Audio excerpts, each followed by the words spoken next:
So I think we all understand that need, that sort of inner yearning for some change, something different.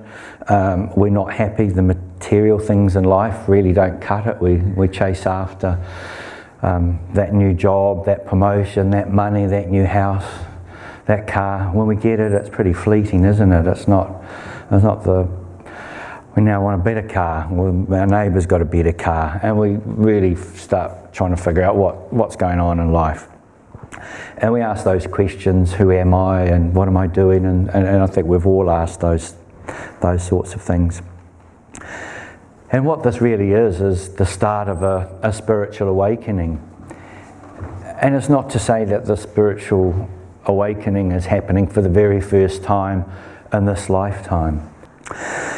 But at some point in this incarnation, there is a sort of a spiritual impetus where our higher self sends down something, a spiritualizing influence perhaps, into our personality, and we grasp hold of that. And our higher aspirations are therefore aroused, and it impels us to ask those questions which we just talked about earlier, to question life, to question things. And with this awakening, sometimes it's just a divine discontent with absolutely everything.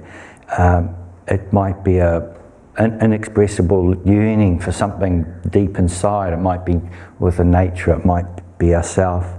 It might be with the infinite, questioning, who is God or Allah or whoever you hold to be in that sort of position. Sometimes it's spurred by dissatisfaction with life. It might be self-shame, it might be a sense of failure in our life. So we start to, perhaps in those circumstances, see our own selfishness and our own self-harm and perhaps harm to others.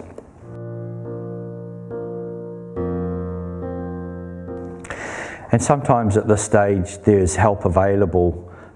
We might just fortuitously meet a teacher, a guru if you will, somebody maybe a bit further down the track than us, who we just think it's a chance coincidence, but I don't think it is really. Sometimes life itself seems to bend aid to you. Things just happen and all of a sudden you found yourself at a conference or a talk, or in a hall somewhere hearing something for the first time that twigs, and you weren't even planning to do that when you got up in the morning. And I think it's really important to respond to some of these things. You shouldn't just dismiss them and go, oh, silly me, because this is the soul trying to touch the personality and make some sort of advances. It's really crying out, saying you've got to change the patterns of your life and start doing something. So no one can really say what spirituality, spiritual life, you'd be here for the rest of eternity trying to figure it out, but some people have put these things in a nutshell, which is quite helpful.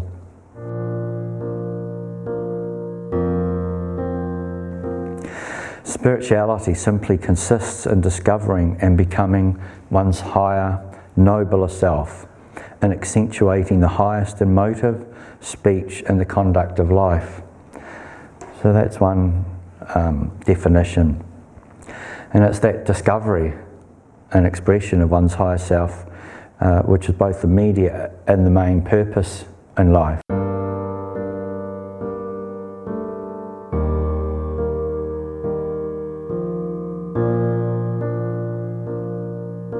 But the expression really is from the higher. As we start learning the spiritual life or living the spiritual life, we have to do it on this plane. Our soul or spirit can't operate here. It needs vehicles, so that's our physical body and our emotions and our intellect, etc., to gain experience in these lower planes, and then filter that in whatever way through back to the soul for soul learning and wisdom. And this is where our growth comes life after life from this. And sometimes the awakening can be accompanied by a mystical experience, and we hear St. Catherine and St. Francis of Assisi, you have these sort of mystical awakenings. Sometimes it's gradually, sometimes it's in the blink of an eye.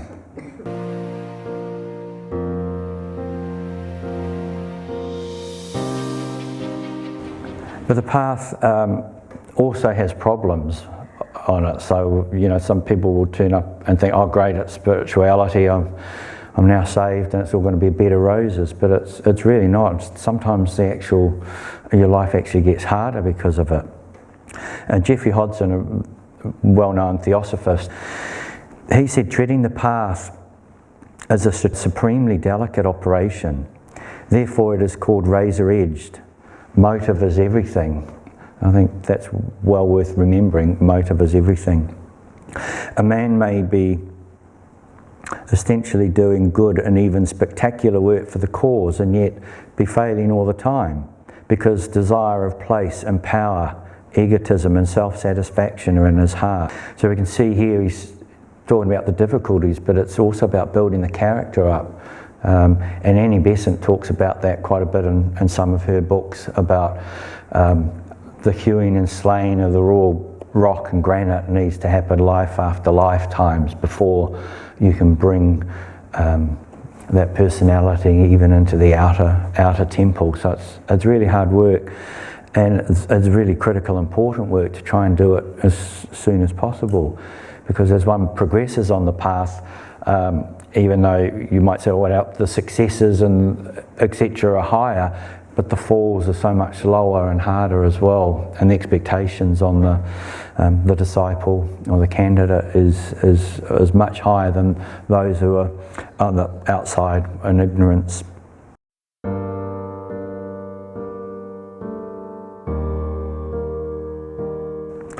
And I think one of the things Geoffrey was talking about here is the small daily things. It's probably, in some respects, easy to be a hero for the hour and rise to the occasion, but how can we be the hero for every hour? What if you had this amazing idea and someone stole it from under you? And what would you do? What would you do if you saw someone hitting a dog? And the questions go on. Building one's character up also helps us in our right view, make us more resilient on the path, so when things do go wrong, we won't plummet into the depths of despair. Our right attitude will go, well, that's just the way it is, let's work through it. Generally 3 kinds of values that we hold, and as we go through life it's quite important to figure out how we're going to live our lives and what impacts us, because everything impacts us, but how are we going to let them impact us? And by studying these principles, it helps clarify our own actions.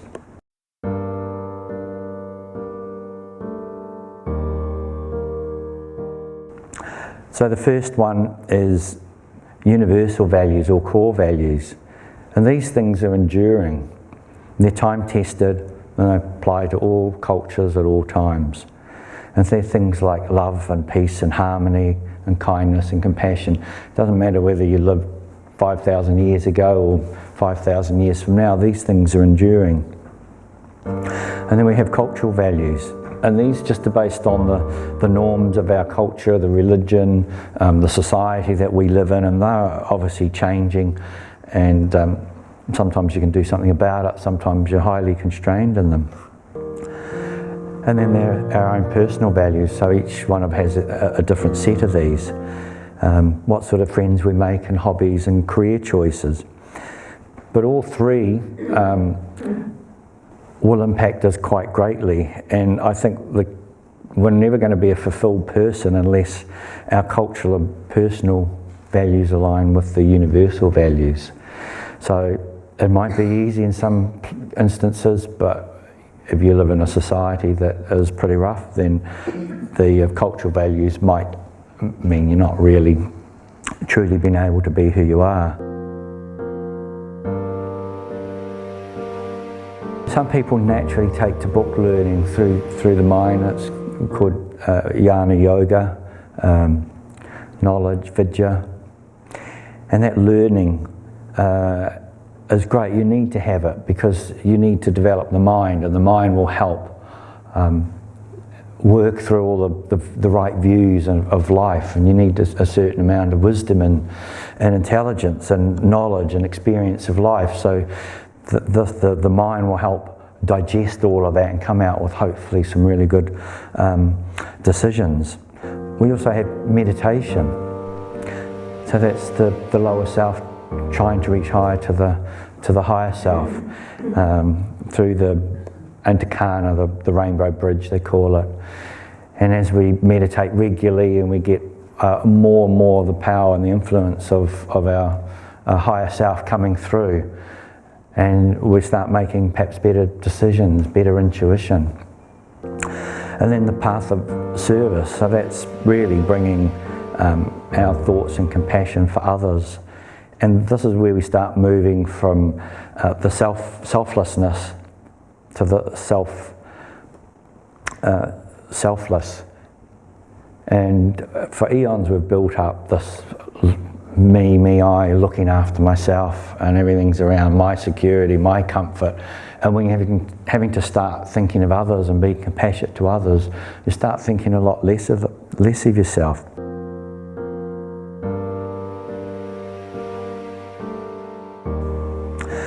And so after some time and concerted effort, it's not just going to happen naturally, or if it does, it will be over a very long span, eons. So we're trying to force this pace a little bit. And what we find is there's more of a sense of connectedness growing and kinship with others. And we start changing from a person that looks about getting to someone who starts a giving and having a giving nature. There's an accent from the personal to the impersonal. So the personality starts becoming tuned with the soul, and you're starting to have compassion for everybody. You're not interested in yourself, you're interested in the other person and their problems and issues.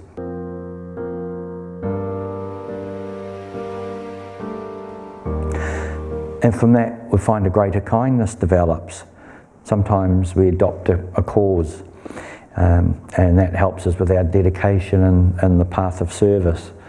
Maybe through the Theosophical Order of Service, or they might work for a church group or something, and that's a really good start, because we're thinking about others rather than ourselves. And as time goes on, there's more of an expansion of our outlook is experienced, and we have a life that's deeper in thought and meditation, and helps understand our conduct and our devotion and welfare and happiness for everybody. And we start developing an increasing sensitivity to life and others, and all of a sudden our consciousness starts to open up and new realms of experiences are before us. And eventually, or slowly, the lower self starts to reflect what's been going on for a long time inwardly.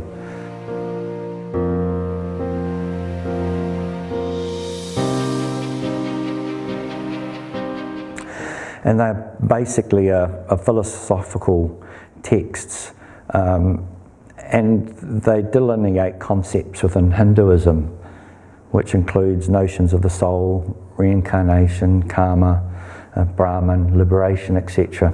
They're wonderful. And in one of these you find this amazing poem, or whatever you'd like to call it, in the Brihanara Upanishad, and it's called The Great Forest, because it's a huge book. And it says, Om, lead me from the unreal to the real, lead me from darkness to light, lead me from death to immortality. Om, Shanti, Shanti, Shanti. And for me, you've probably all heard that before, there's just so much in here, and I sort of think almost all of our philosophy or theosophy is wrapped up in this one. Because when we try and look deeply, what is unreal? And unreal is either untruth or perhaps relative real. And it's that which is manifest out of something else. So for example, if you had a clay pot, is the pot real, or is it only manifest out of the clay? And there's aspects of ourself which we manifest which are unreal, which are not who we really are. And it's like a a shadow on the wall and you point to it and you go, oh look, there's the shadow, but we all know it's just a shadow. Behind it is a hand or a candle or something. That is the real. But in life we always focus on that shadow and think those things are real. So we go, well, what is real? And real is truth, and it's unchanging reality. So it's like that clay. It's unchanging, and it's like our true self. It's not our personality, the Richard Sell, the I. It's the inner soul, and that's the true core of our being. So these are the real, permanent things.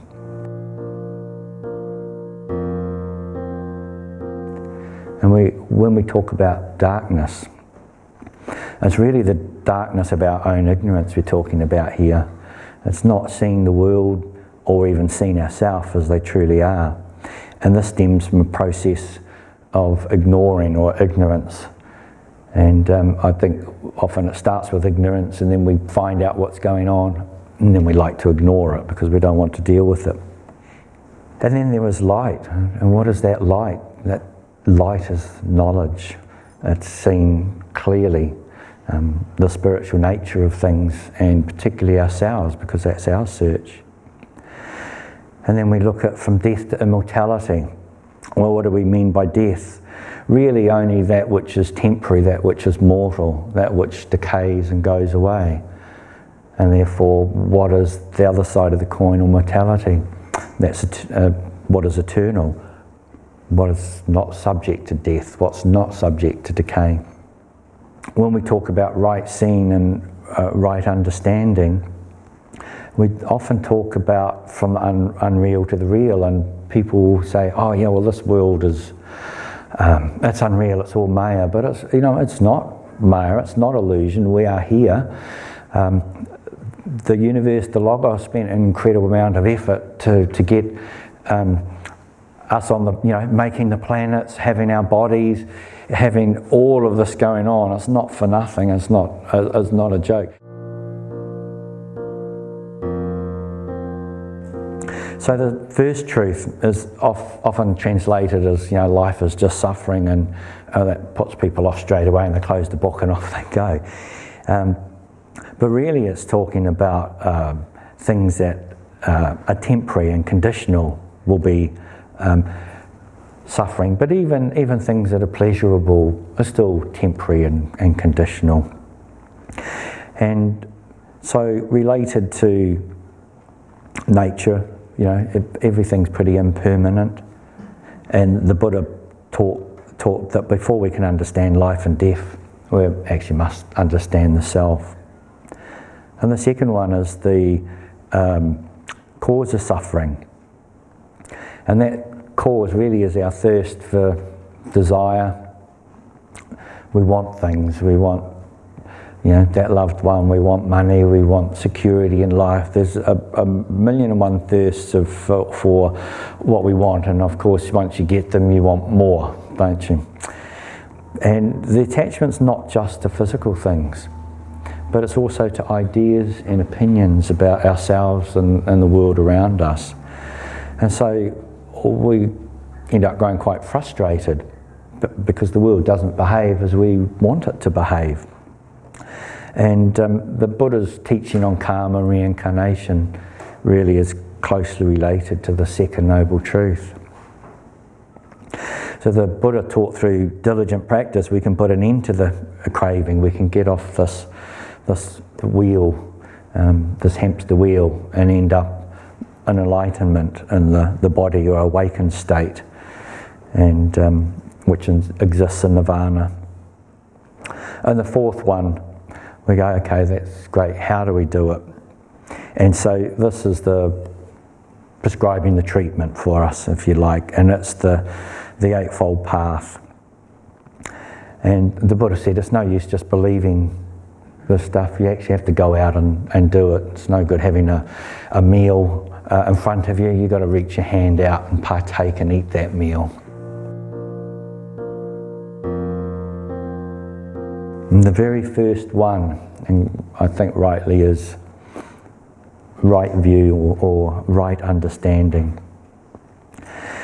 And this is a highly significant step on the path as it relates to trying or attempting to see the world as it really is, and everything as it is, not as we want it to be, not as we believe it to be. And that is a very hard thing to do. And we can do it sometimes, but the idea is to be able to do it all the time. The second one is right intent. And this step is where we actually start becoming committed to the path. So the right understanding shows us what life is really about and our problems, etc. Right intent urges us to decide what our heart wants. So right speech really is a recognition of truth and awareness of the impact of what we've said on people and idle gossip and those sorts of things, because it can take a long time to heal those wounds. So it's really a commitment to ourselves to speak, is it right, is it compassionate, is it true? And then we have right action, which is really the 5 precepts the Buddha gave: not to kill, steal, lie, avoid sexual misconduct, not to take drugs and other sorts of intoxicants. And this also includes the wider environment, so like perhaps safeguarding nature for future generations as well. So it's not just about this generation. And right livelihood is just about earning our living in a harmless way. And right effort is really cultivating that enthusiasm and passion to stay on the path and be balanced as well. Sometimes people jump on the path and they also almost become fanatical. And it's like, the Buddha said the middle way, so you don't want to be like a string on a guitar. It doesn't want to be too woundly tight. Right mindfulness really is, sometimes it's a little bit tricky to grasp. It's just being aware, living in the moment. Often we are constantly planning for the future and trying to manipulate positive circumstances, and then other people are quite melancholy and they just remember the glory days and how it used to be. How many of us actually are living right here and now? And then right concentration really is the lead up for meditation, and it's just about being able to concentrate our thoughts on one particular aspect and hold that thought there. And this helps with when we start talking about conditioning, being able to keep our mind on something instead of flitting it back and forth.